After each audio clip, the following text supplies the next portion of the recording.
All right, let's dive right into this explainer. Today, we're unpacking a truly wild piece of Hollywood history for a movie that hasn't even hit theaters yet, Avengers: Doomsday. We're going to trace exactly how the 39th film in the Marvel Cinematic Universe actually came together because, honestly, the story happening behind the camera is arguably just as dramatic as the one we're going to see on screen.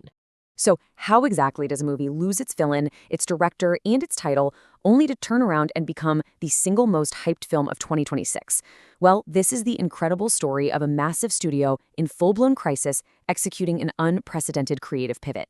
Think about it for a second. This movie was originally supposed to be the absolute crowning achievement of Marvel's Multiverse saga, centered on a completely different villain. But real-world complications hit, and they forced a multi-billion-dollar franchise to literally tear up its playbook and start from scratch.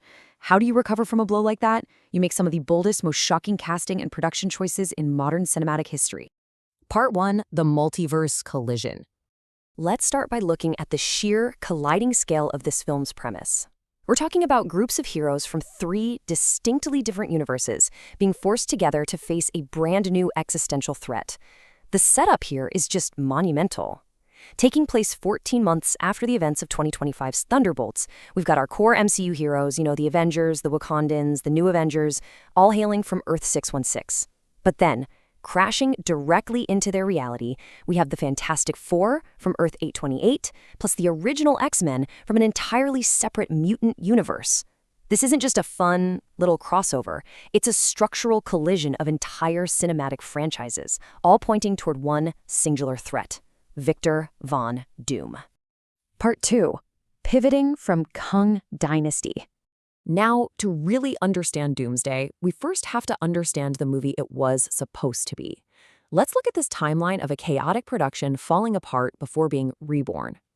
Back in July 2022, Kevin Feige triumphantly announced Avengers: The Kang Dynasty. Jonathan Majors was all lined up to be the ultimate antagonist spanning multiple phases of films. But then, the foundation totally crumbled. By November 2023, director Dustin Daniel Cretton stepped down. A month later, in December, Jonathan Majors was fired by Disney and Marvel after facing legal issues and a guilty verdict for harassment and assault. Suddenly, Marvel's entire overarching narrative was completely derailed.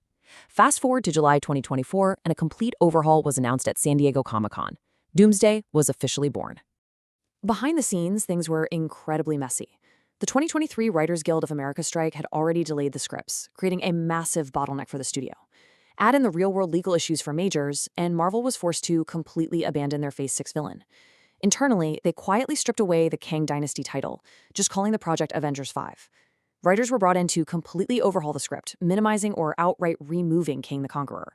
So they were staring down a massive, gaping void for their main antagonist. The big question became, how do you fill a villain-sized hole in the biggest movie franchise on Earth? Part 3, Downey returns as Doom. And this brings us to the jaw-dropping solution Marvel found to save their multiversal saga. Studio president Kevin Feige perfectly summed up the shocking decision to cast Robert Downey Jr. as Victor Von Doom, saying, "He played the most iconic hero. Let's have him play the most iconic villain." It is genuinely hard to overstate the magnitude of this choice. I mean, for over a decade, Downey was the face of the MCU as Tony Stark, Iron Man. To bring him back, not as a hero, but as the central villain for the new Avengers films, it absolutely sent shockwaves through the fan base. Some called it a masterstroke, others questioned if it was a desperate play. But there's no denying it, it instantly solved their hype problem. But this wasn't just a casting change. It also meant bringing back the veteran directors of Infinity War and Endgame. You see, Robert Downey Jr. laid down a very specific condition for his return. He basically said, "I'm only doing this if Anthony and Joe Russo come back to direct." The Russos, who obviously know how to juggle these massive ensemble casts, heard a pitch from writer Stephen McFeely that really got them excited, and a deal was struck. By 2024, the trio was officially reunited to tackle both Doomsday and its sequel, Secret Wars.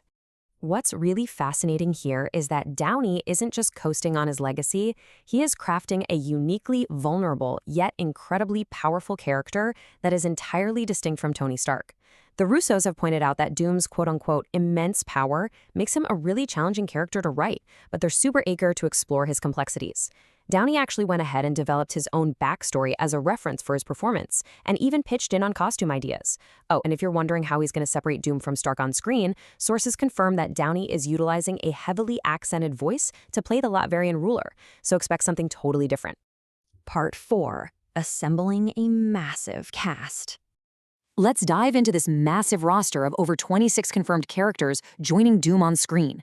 Organizing the cast by their native universes makes it really easy to see how Fox's X-Men and the new Fantastic Four are finally colliding with the core Avengers. From Earth 616, we've got the new guard, right? Anthony Mackie's Sam Wilson, Simu Liu's Shang-Chi, Letitia Wright's Shuri. But then we pull in Earth 828, bringing Pedro Pascal's Mr. Fantastic and the rest of the Fantastic Four into the fray.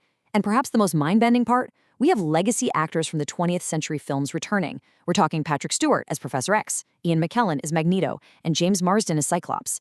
It's literally an unprecedented blending of distinct cinematic histories.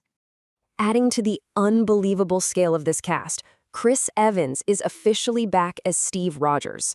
This is wild, especially following his definitive, perfect ending in Endgame.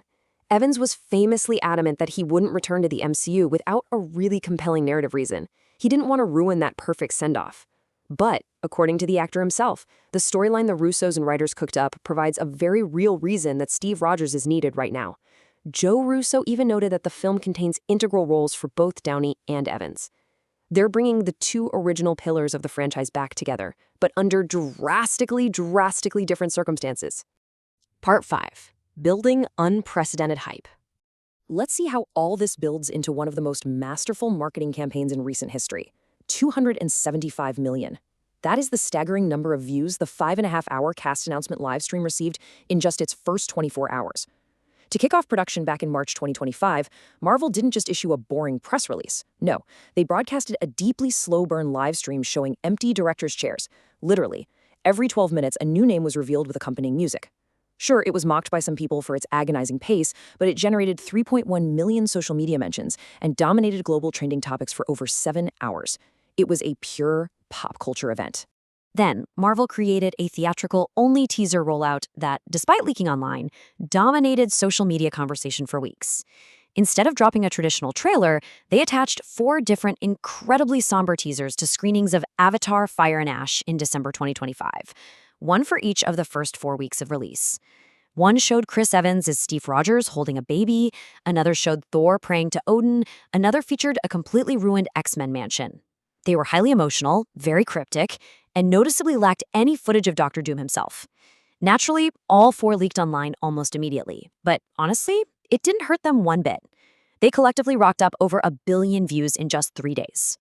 And when the official trailer finally dropped in July 2026, it hit 503 million views in a single day, instantly becoming the second most viewed trailer in history.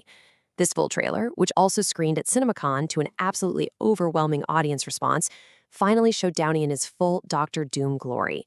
It showcased these intense, massive crossover battles, immediately drawing comparisons to the famous Avengers vs. X-Men comic events.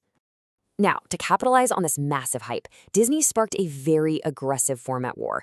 After losing IMAX domestic exclusivity for 3 weeks to Dune Part 3, they didn't just sit back and take the loss. Because both Doomsday and Dune Part 3 released on December 18, 2026, a massive turf war erupted over premium large format screens. Disney went ahead and created Infinity Vision, their very own certification for premium theaters like Dolby, ScreenX, and 4DX. They effectively built their own competitor format standard overnight, just to ensure fans knew exactly where to get the biggest, brightest experience possible. And you know what? That strategy paid off instantly. It drove $16.5 million in advanced premium ticket sales in just the first 24 hours. When tickets went on sale alongside that massive July trailer drop, the whole Infinity Vision push worked flawlessly. To put that into perspective, that $16.5 million figure is more than double the pre-sales that the highly successful Deadpool and Wolverine saw. Theaters were instantly selling out screenings for opening week, proving that the public's appetite for this huge multiversal collision was at an all-time high, even without the IMAX brand attached domestically.